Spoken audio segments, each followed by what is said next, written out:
Bonjour, bienvenue pour ce nouveau numéro de Rugby Magazine. Vous êtes des passionnés de rugby ou pas, quoi qu'il arrive, vous êtes au bon endroit. Vous aimez les petites histoires de rugby.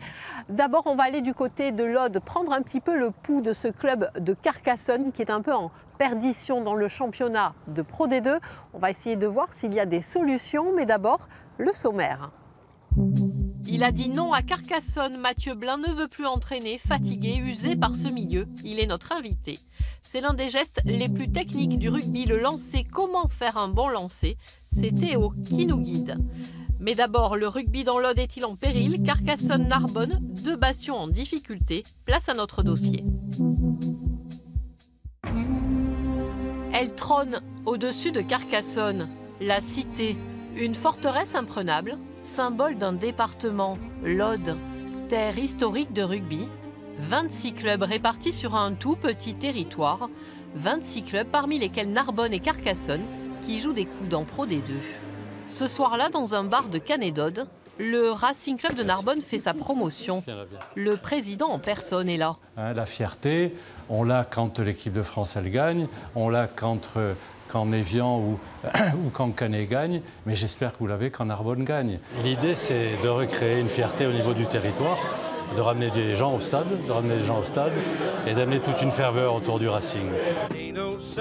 Il est loin en effet le temps où le Racing déplaçait les foules, le temps des Codorniou, Sangali et Spanghero, les années 70, les années bénies. Aujourd'hui, le club fait du porte-à-porte et se bat avec un budget de tout juste 5 millions d'euros.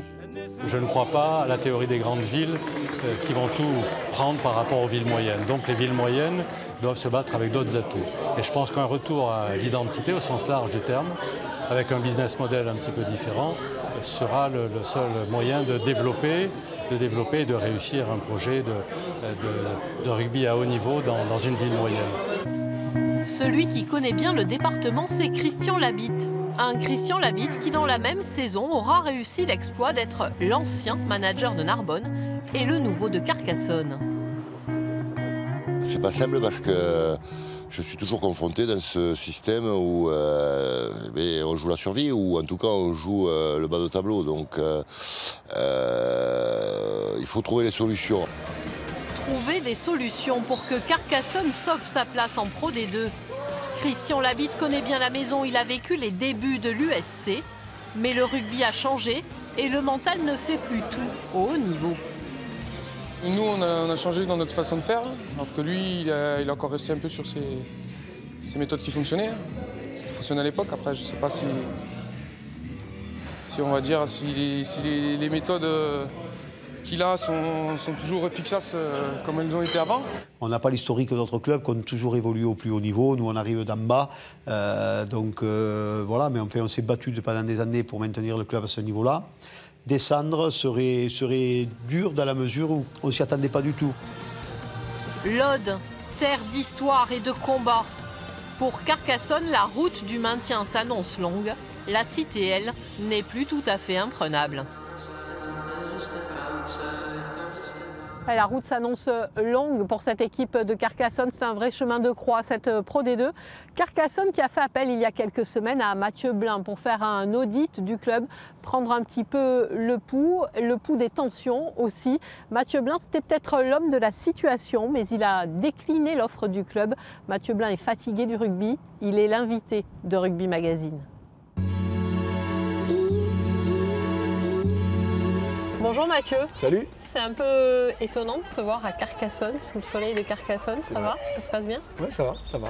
Stade français au Racing? Alors, évidemment, Stade français, mais j'ai commencé au Racing. Donc, les deux importants, les deux à Paris. Donc, c'est du rugby parisien. Mais non, Stade français forever. Ma plus grande frustration? Écoute, j'ai été sélectionné en équipe de France en 2002. C'était pour un Pays de Galles France, une année de Grand Chelem. Parce que Yannick Bru s'était blessé et on a rattrapé un match en retard contre Biarritz le mercredi, on était convoqué le samedi et je me suis pété la jambe. Donc j'ai jamais pu y aller, c'était le 6 février 2002 et c'était l'année du Grand Chelem et il y avait surtout mon pote Alexandre Debert qui avait aussi été pris, donc on aurait eu au moins une sélection ensemble puisqu'on a passé toute notre enfance au Racing Club de France. Donc voilà, c'est la plus grosse frustration. Tu devais entraîner où? Alors là, pour être très sincère, absolument nulle part. Fatigué? Je suis absolument épuisé. Donc il faut être bon quand on est entraîneur. Ouais, bah d'accord, mais tous les entraîneurs sont fatigués, ouais, je crois. C'est un métier qui s'épargne pas. Je crois qu'on s'aide pas trop les uns les autres, pas assez.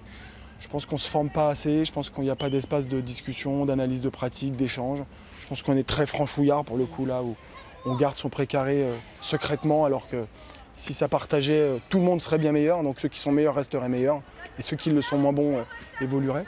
Là, je peux pas entraîner pour l'instant. Je suis trop cramé.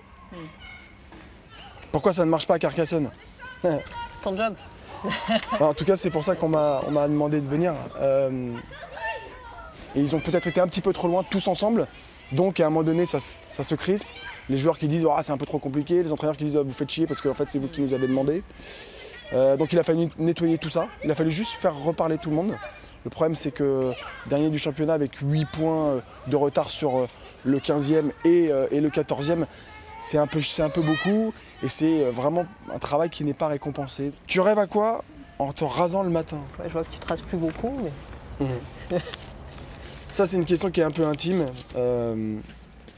mais qui est très jolie. Je rêve de pouvoir me remettre un petit peu à rêver, parce que j'ai un peu perdu ce goût-là. Donc, c'est ça que j'essaie de chercher. Merci Mathieu. Merci. C'est l'un des gestes les plus compliqués du rugby. C'est un geste même, on peut le dire, très technique, le lancer. Le lancer dans une équipe, c'est le talonneur qui s'y colle. Alors comment lancer droit, comment lancer surtout et à quelle distance? Les secrets du lancer, regardez, c'est notre rubrique gestes techniques. Bonjour, je m'appelle Théo, on est au Racing et on va demander aux joueurs pros comment faire un bon lancer en touche. Allez, venez.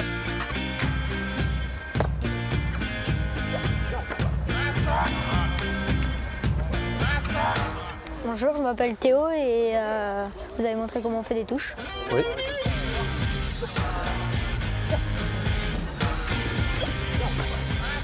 Cyril? Ouais. À quel moment tu déclenches le lancer? En fait, c'est en fonction de la zone. Si par exemple le premier sauteur, c'est lui qui déclenche. Et ensuite, à partir du deuxième sauteur, c'est tout le temps le talonneur. Comment vous travaillez les touches? Vous pouvez montrer? Donc tu vois, on vient ici, Cyril il simule le sauteur. Quand il aura les mains en l'air, c'est la hauteur de saut qu'on voudra. Ici, la ligne bleue, c'est le couloir. Chaque ligne va déterminer la zone de saut. Donc si je me mets devant, comme tout à l'heure tu me demandais, je vais lancer plus tendu.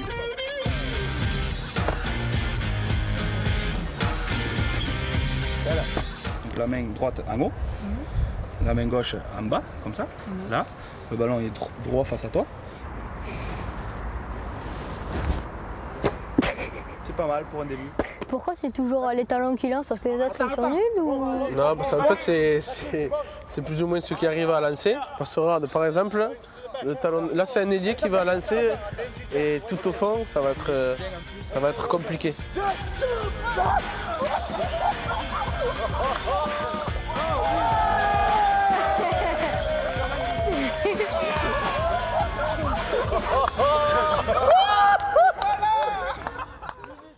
Il a fait les belles heures du stade toulousain. Lui, c'est l'ancien 3e ligne du stade Thierry Mazet.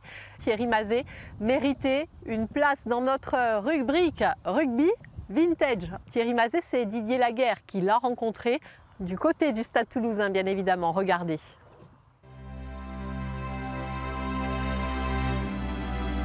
Carmont, c'est quand même l'endroit où je suis né, ou l'endroit où j'ai encore ma famille.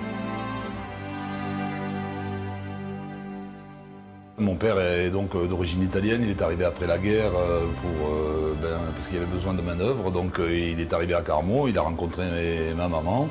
Mon père ne connaissait rien au rugby, lui, donc c'était pas son truc. Mais en revanche, il nous a laissé libre choix de nous exprimer. Il faut dire qu'à Carmont, il fallait, pour être un garçon, un homme, il fallait jouer au rugby. Depuis 1981, date de son arrivée, il est ici un peu chez lui. Thierry Mazet, 3e lignel, ses 3 titres de champion de France. Les 2 face au Rugby Club toulonnais ont une saveur particulière. La première en 85, donc qui d'après les observateurs reste la finale du XXe siècle avec après prolongation, énormément d'essais auxquels j'ai pu participer. Et puis la finale en 89, oui, où là tactiquement, je l'ai dit à Daniel Herrero il n'y a pas très longtemps de ça, on avait tout préparé, quoi. Donc on savait qu'ils étaient là pour nous affronter et nous on avait décidé de les éviter. Ce jour-là, visite éclair chez le président Didier Lacroix pour un bref échange. Prenons parmi les anciens. Car Thierry Mazet cumule aujourd'hui les rôles. Il préside l'amicale des anciens joueurs du Stade toulousain, intervient aussi en qualité d'ambassadeur auprès des publics curieux de découvrir les valeurs du rugby rouge et noir. Les anciens ont quelque chose à transmettre. Après, les gens, quand ils viennent au Stade toulousain, ils ont envie véritablement de vivre aux côtés de gens comme Thierry, qui ont une histoire à raconter, qui ont le sens de ce club.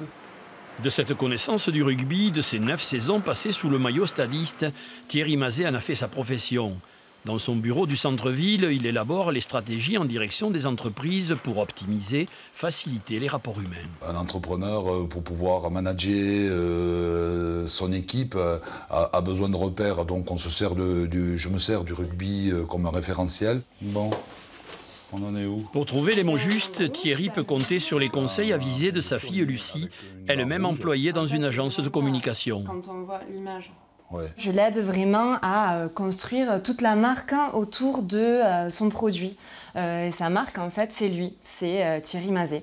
Voilà. Donc comment on le met en avant, comment on arrive à parler du joueur qui a aussi l'expérience du terrain, mais surtout l'expérience en entreprise. Faire entrer dans les entreprises les valeurs propres au rugby, voilà ce à quoi s'attache désormais Thierry Mazet. Engagement, volonté, esprit d'équipe, le natif de Carmont sait de quoi il parle. C'est déjà la fin de ce numéro de Rugby Magazine. Merci de votre fidélité. Comme chaque samedi, je vous laisse avec les insolites du net. Je vous souhaite un excellent week-end et à samedi prochain, à samedi.